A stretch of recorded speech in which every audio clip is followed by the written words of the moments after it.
You may often hear people talking about protection. So it's kind of interesting. For me, I enjoy all kinds of encounters with energy. So I'm okay with those kind of things, even on paranormal investigations. They're not something that I worry myself about greatly. The reason being is because I understand energy, I understand the frequency of energy, and like attracts like. So if my energy is a particular level, it's a particular frequency, then I'm going to draw those type of energies to me. And I'm talking about spirit.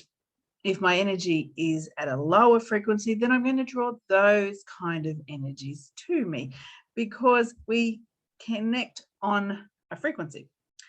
So if I am feeling flat, sad, depressed, that type of thing, I won't do any kind of energetic work because my energy is lower.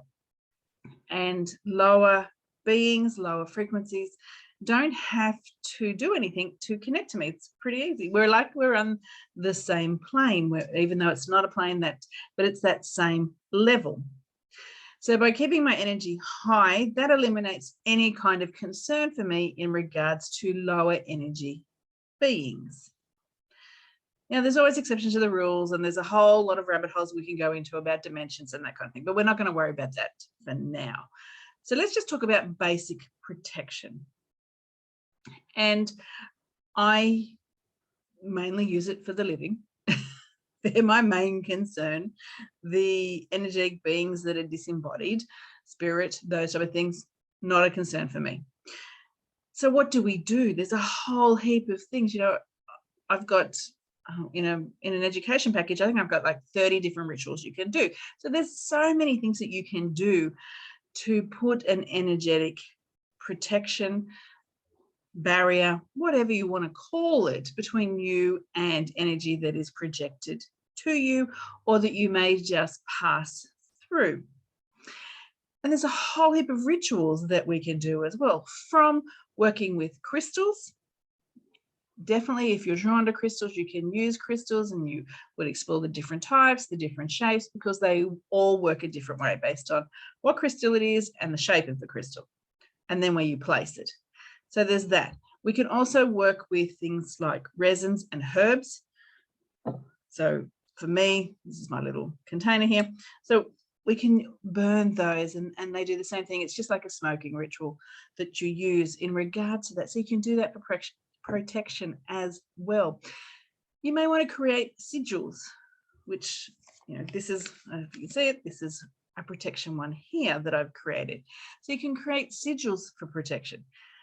So there's, as I said, a whole heap of rituals that you can do to protect yourself. But what if we don't have anything around us, that type of thing? What if we sort of need it like this? Now, you will have heard, because it's everywhere, you will have heard of wrapping yourself in something. So sometimes it's a bubble, sometimes it's a square, sometimes it's a particular color, sometimes it's a particular thickness. So definitely works. What I've noticed is that the shape doesn't necessarily make a great difference to the protection. That being said, squares, we have to be aware of the corners compared to the walls, because there's a different density at the corner. So it's kind of a little bit of a weaker spot, if you like. But then there's a kind of integrity about how the corner is structured. So that's why I say there's no right or wrong in regards to which one you like. There's just different things that we need to consider. But if you're going to use that type of visualization, you need to be aware of a couple of things. One, I have found that particularly the common one that is taught by everyone, which is that circle around you, and sometimes, even the color. So think about the thickness of it, because it needs to be a reasonable thickness. Now, for me, I have noticed that they have a time period that they work. So you have to top this up. You can't just put it in place and think that it's going to go forever, because it's just not. So for me, it's sort of, that 6 to 8 hours, depending on who you're interacting with and what you're doing. And it's like it kind of dissolves. So it's like that. Now, you can, when we're doing those visualizations, we can layer them. So We can have up to 3 layers of protection, different colors, depending on our situation. For example, if we're going into large groups, we may want to make 1 layer purple. If we're going where we're learning things, we might want to make 1 layer yellow. If you're using that cube method, once again, you can make that a color, you can layer it, and you can also fill these spaces. So not only can you layer it up to 3 layers of different type of protections with different intentions, you can also fill the space with a nice loving energy for you. So that just keeps your energy in a really nice frequency. So you can do all those kind of things.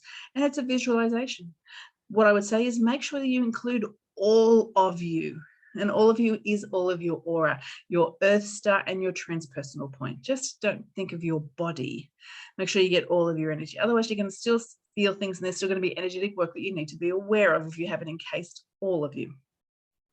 The one that I really love that was given to me by Spirit, and I do use this a lot for people that I encounter, is a visualization as well, but it's a little bit different, and I can put different intentions and time frames and all kinds of things on it. So it's almost like an energetic circle around me.